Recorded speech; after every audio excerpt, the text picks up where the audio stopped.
know you're gonna dig this.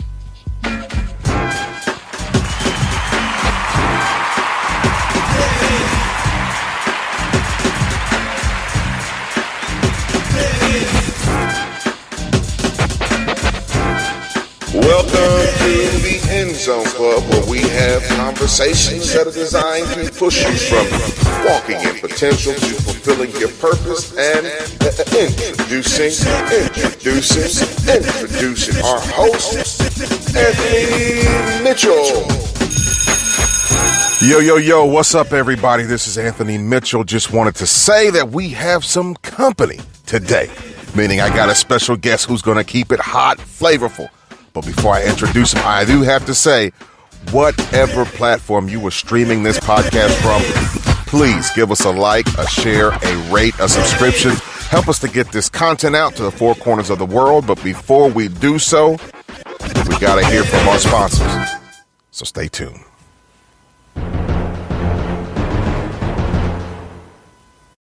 All right, so before we get too far in today's episode, I do have to pause for a second so that we can get a quick advertisement in from some people who support us here at the End Zone Club podcast. Wherever there are shadows, there are people ready to kick at the darkness until it bleeds daylight. I'm Rodney Olson, the host of the podcast Bleeding Daylight. Every week, I host inspirational guests from around the world who've overcome life's struggles and are making this world a better place. Hear how they've refused to let their past define their future on Bleeding Daylight, wherever you find podcasts or at bleedingdaylight.net. So before I even get into today's topic of discussion, I have to say welcome back to the End Zone Club. Now that we've had a word from our sponsors, let me just do a quick breakdown for my first-time listeners. What to expect from today's episode. Here at the End Zone Club, we have conversations that are wrapped around things we know now, which we wish we knew when we were younger. That's the premise. However, the objective is to use these conversations to push you from walking in potential to fulfilling your purpose. And you know, when God sent each of us, you, I, they, we, him, her, she, them, into this world, he sent each of us with the perspective of being able to light up the path that we are on, illuminate brightness to all those that are around us, and ultimately have and serve a purpose here in this world. So with that said, we have a topic to discuss. Forgive me, guys, forgive me. One of my friends tagged me on Facebook in a post for American Idol that let me know American Idol is coming to my state. I don't know where they're coming. I didn't fully read the post, but they're coming. So that means they are looking for people to try out. So without your permission, I basically sung a clip, just a sample, just a small taste of what American Idol is going to get from me. But I wanted my listeners to just weigh in with their impression. Do you guys think I'll make it to the second round, to the third round? Or do you think I'll be a finalist based upon what you heard? If that sample size wasn't enough, email me at Anthony Mitchell, ANTHONY, MITCHELL01 at gmail.com, and let me know what you think. And if there's a specific request you want to hear me sing, you got to make a donation to the podcast. Which brings me to the point. I need you guys to like, to share, to rate. I mean, please drop me a 5-star on whatever platform you're listening to, and share this content with your friends. By doing so, you help us to reach a broader audience of people. Enough of the preliminaries. I am not a preliminary kind of guy. I'm that guy that when people, for example, they're going live, and you're getting this notification that so-and-so has gone live, and you tap into the live, and 5 minutes later, you're still waiting on them to build their audience, and they're waiting for this one and that one to come in, and you feel like this is 5 minutes of my time I wasted just looking at you, staring at your screen, talking about nothing. I am not that person. So, just give me a minute to reconduct myself, to step out of American Idol mode and let's jump into today's conversation. Last night, we were blessed. We attended an awards gala with a twist, meaning that people were receiving awards for various accommodations. Some people got, let's rewind this a little bit. Okay, so last night there was an award gala, and the reason we were there was because my father-in-law, who has, with his wife, Dr. P and Bishop Cummings, they have over 40 years ministered, pastored, evangelized, prophesied, led, community work, so many different topics, empowered, motivated, inspired people for over 40 years. And over 40 years, ministry has carried them not only throughout the United States, but to places like South Africa. They've been into England, they've been into Bermuda and various countries, sharing and proclaiming the good news of Jesus Christ. Now, their particular brand of gospel is that of empowering people financially, wealthily, if that's a word, holistically, mentally, spiritually, and a component known as the prosperity gospel. And one thing you know about that, that's based upon in the book of John, when he says, above all things, I wish that you would prosper and be in good health, even as your soul prospers. And they take that literally. So through that, they have empowered people to get new jobs. They've empowered people that have once walked in poverty to come out of that sense of living and to be able to have more. They have been able to help people that have come from nothing to now have a new transformational mindset that empowers you to be an entrepreneur, to be a business creator. They've empowered people that are used to never seeing anything, waking up with nothing on their mind, to now being creative in their thought process and creating vision boards and plans for your life and being able to be very clear about the distinction and the direction that God is bringing your life. With that said, last night they were blessed with a Lifetime Achievement Award. Think about that. A Lifetime Achievement Award. That's one of the highest honors that someone can get for a life of service. That is basically your peers, your community, your town, your area telling you that they thank you, they see, they recognize all the good that you have done. In this recognition as well, there are also other people in the community that are also doing great things in other categories that are also being recognized for the good that they have done. There was categories like community service, best pastor, best father, best salesman, best firefighter or firefighter of the year, and so many other designations that people were being recognized for basically setting a mark in some aspect of life. And right before my father-in-law received his award, there was an individual that received an award, and I'm sorry that whatever he won slipped my mind. There was a lot going on at that moment. But in his acceptance speech, my man said some stuff that was in line with some things I was feeling, but it was ever so real. And he says, hey, before I even accept this award, I have to recognize all of the other kings in the crowd, because there are some people that didn't receive a nomination that should have been on this stage. In the process of being recognized and winning in life, there's always a flip converse side to the conversation that we sometimes don't look at. For every Michael Jordan, there's always a Dominique Wilkins. For every Scottie Pippen, there's always a Karl Malone, meaning that there are also always people that are doing exemplary things that aren't getting recognized. What that does for me is that, as a topic, I wanted to talk about who you are when you lose. And when I say when you lose, is sometimes you fall short of that goal, because there is a reality that there are a lot of people doing phenomenal things that aren't getting recognized.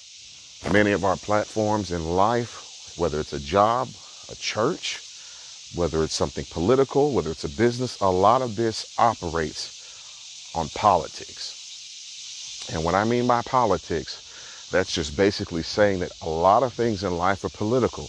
And being political often is the most charismatic, it's the loudest, it's the most visible, it often gets the most attention. That has always encouraged me that for the few times that I have had major wins in life, to be observant of those that probably might have even been more deserving than me, but weren't recognized. Maybe I had the ball bounce in my favor in the right way at the right time, and maybe they were doing more than I was for a long period of time, but just at the wrong time, for whatever reason, the ball didn't bounce their way. Instead of being the guy that rubs your wins and victories in people's faces, or girl, how about being a person that always, even in your winning, be humble. Be humble and don't rub it in on other people. We all understand the emotion that comes with winning. There's a lot of hard work that comes in. Lifetime achievement awards and best this, best that. I honor you, I applaud you, I celebrate you for your hard work. But what I'm saying is sometimes you have seen that. You've seen people receive promotion on a job. You've seen people get new opportunities of advancement. And when they get that advancement, they begin to look down on others and speak negatively about people that are in the same bracket they just came out of. It's often people like that that God will take the rug and snatch it from under you. Sometimes you have to realize that life is incrementally moving in phases and stages. You may have a lot right now. You may be recognized right now. This may be your season to be patted on the back. But you don't know what season lies ahead. Just know that as fast as you go up, you can come down. And I do not want to be that person that is negligent of understanding that. So whatever bet I make as a winner, I hope it's soft enough that when life ever, if it ever changes, that I can be acceptance of that as well. That's why I am impressed when I hear a guy like Michael Jordan, when he was getting interviewed, Clyde Drexler was one of his big foes, and people would try to pit them against each other. And if you ever listen to George talk about his competitors, he always, even the ones he disliked, like Isaiah Thomas, he always talked about them in a glowing response. He'll tell you Clyde was a problem, Isaiah was a hard worker, Larry was this, Magic was that. That's a winner that even when he loses, he has given himself such a level of grace that you understand, okay, I see what happened, versus that man that stands up, or versus that woman that stands up in their time of winning, and all they talk about is me, me, me, me, me. Some people also, on the flip side of that same conversation, don't know how to express joy for others when they win. I think this is equally as bad. I've seen the converse side of this, right? I remember I saw a couple of guys I knew that were going after some job opportunities. And you have to be realistic. If you have one job opening and you have 6, 7, 9, 10 guys going after it, one guy is going to be happy and the others are not going to be as happy. But understanding just the amount of work that went into those people being qualified to even apply for said position, you'd be surprised that for the guys that don't understand it, maybe this wasn't my time. Maybe this was my opportunity. Maybe God closed his door because he had something else in mind, or just maybe right now there are some things I have to work on that the next time this opportunity comes my way, I'll be prepared for it. You'll be surprised how opportunity, how elevation and advancement sometimes creates enemies. That creates people that once played together, people that once whatever together, that had a sense of unity and bond on the lower levels. As life begins to progress and as advancement begins to occur, you start seeing separation, because sometimes we don't know how to be happy for the advancements that take place in the lives of others. Again, that's why you have to, as an individual, not only want good for yourself, but to be able to recognize that you did the best you could do. And I'm not saying it wasn't good enough, but maybe, just maybe, God has opportunity for you in another dimension down the road. That's the crazy part. I remember being in school, and you would see some people that seemed like they were on a path that was magically just going to be magical. If I could say that, like you would have, for example, some athletes that at a very early age showed so much athletic prowess that in the 6th or 7th grade, you already formulated in your mind, this guy is going to go pro. And I've seen that, and you start seeing people just based on that same formulation, they started giving them special treatment. You started seeing them treating them differently, and more people wanted to be around them because that train was moving in a way that it just seemed that this one or that one was the one.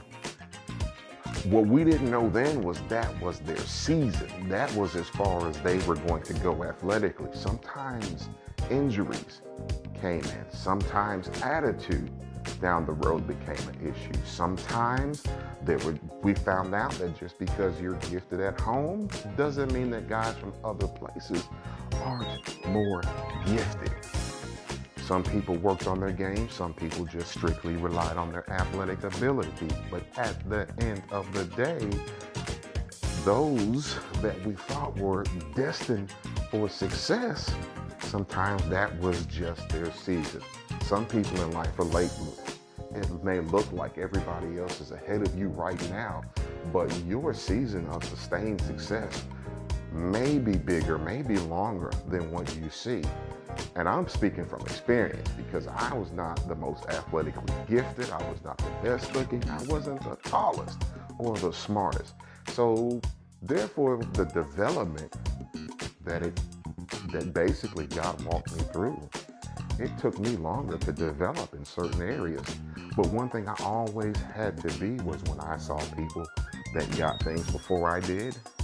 Hey, you got a higher ACT score than me. Congratulations. Happy for you. Which now you've got more scholarships getting into college. And I'm excited for you. When people got jobs that I went after that I was, just bent on having this opportunity, my thought was maybe more or less that it wasn't for me versus thinking, man, I was better than that person. I was better than that individual. Just be gracious. Be gracious because you never know how the goodwill, the good energy you put out to others, when and how it'll come back to you.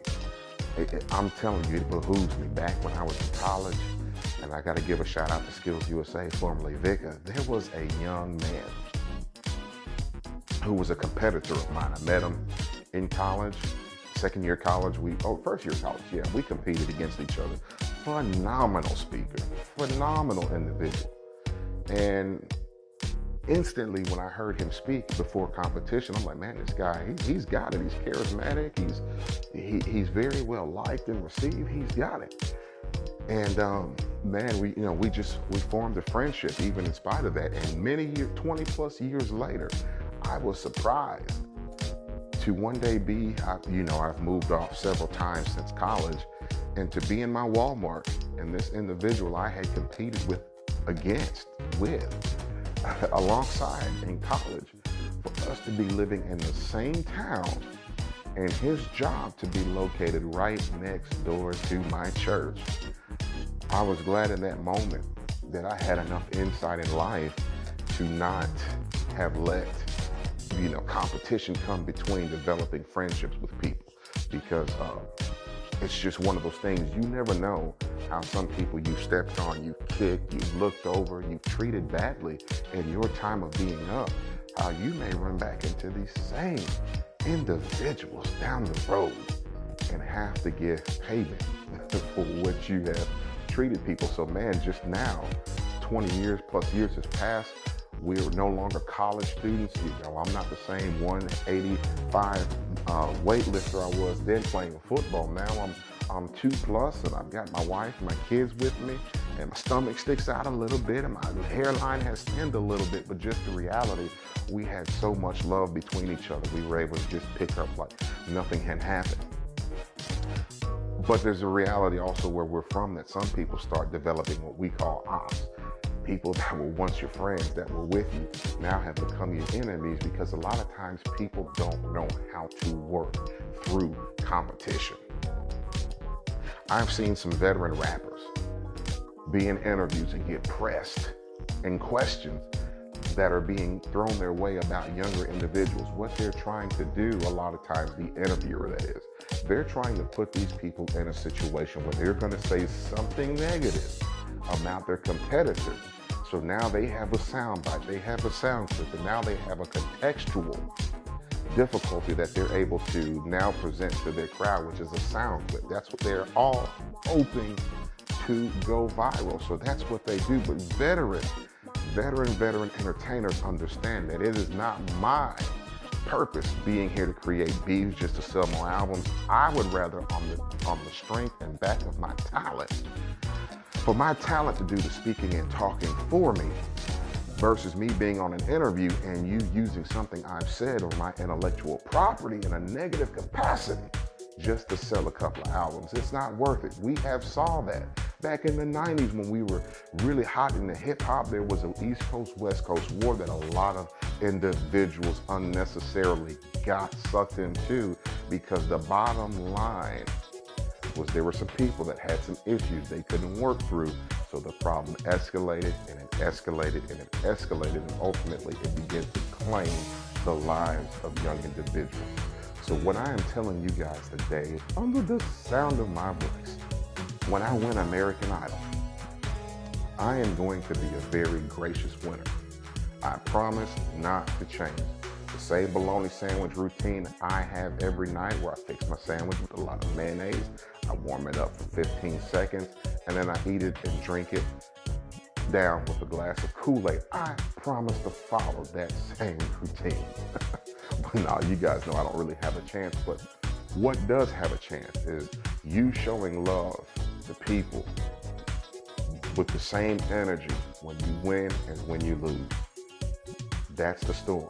I have lost a lot of things that I have gone after, but I have kept the same level of mind that God, you still have something for me. And that's one of the bigger things I want you guys to also realize, that God hadn't forgot you. It may look like it, but God has specific blessings with your name in mind. And that's something that should drive you, that should push you, elevate you in your thought process, that just because I didn't get this doesn't mean God doesn't have something for me. Sometimes we set our sights, our affections, our love, thinking that this is for me. But guess what? Sometimes it ain't. Back in the day when I was young and strapping, I was trying to build a career at Coca-Cola. I swore up and down that I was going to be an account manager. I was going to be able to come to work with my shirt tucked in every day, a nice pair of shoes, and make some good money. Wanted to be able to get a haircut twice a week and just look good at all times. However, God had a different trajectory for my life. I went after so many job positions, dude. I got turned down so many times that at some point, people started looking at me crazy, like he must like rejection. He must like pain. What I didn't see, every time I was applying, yes, I was learning more about myself. Yes, I was getting more comfortable in areas that I was weak. But then I began to realize, okay, you know what? Maybe God does have something beyond what I see. And I want you guys to be the same way. If you have a competitor, be more gracious than you are in competition. Learn to celebrate and clap for others as you would have them to do for you. Because I promise you, your day, your time, your opportunities are coming. I promise you, sometimes we may not see this, but from where others are sitting that are looking at us, we may be disproportionate in seeing how much God has actually blessed us. I've often been told that if you want to see the beauty in any town, any city, any place, bring in a stranger. A stranger is able to see the beautiful things that you don't see. And that's what I like traveling. I'm able with a fresh lens to come in and see some things that maybe people that live there take for granted. And it's the same thing in your life. Sometimes people are sitting around you looking at the beautiful things that God has already done. And sometimes we are so encased with things we don't have. We are so emotionally disturbed because maybe I don't have the salary I want. Maybe I don't have the job I want. Maybe I'm not in the relationship I want. And we think that that's a death sentence that's been spoken over our lives. But it ain't. So today, get up, clap for somebody else. Be thankful for somebody else's success, but most importantly, know that my time is now. You speak that also over your life. You make these faith confessions that God has something specific for me and that I too am blessed. My family's blessed. Your family can be your immediate home. It can be that extended family that maybe you haven't seen in a while. Maybe it's that disjointed family that never comes together. Start speaking over these things that God begins to bring these things together and make some things happen. So with that said, this is Anthony Mitchell, your host of the End Zone Club podcast. This is another episode. I want you guys to like, share, rate, subscribe, and donate to the platform. I appreciate you. Be blessed.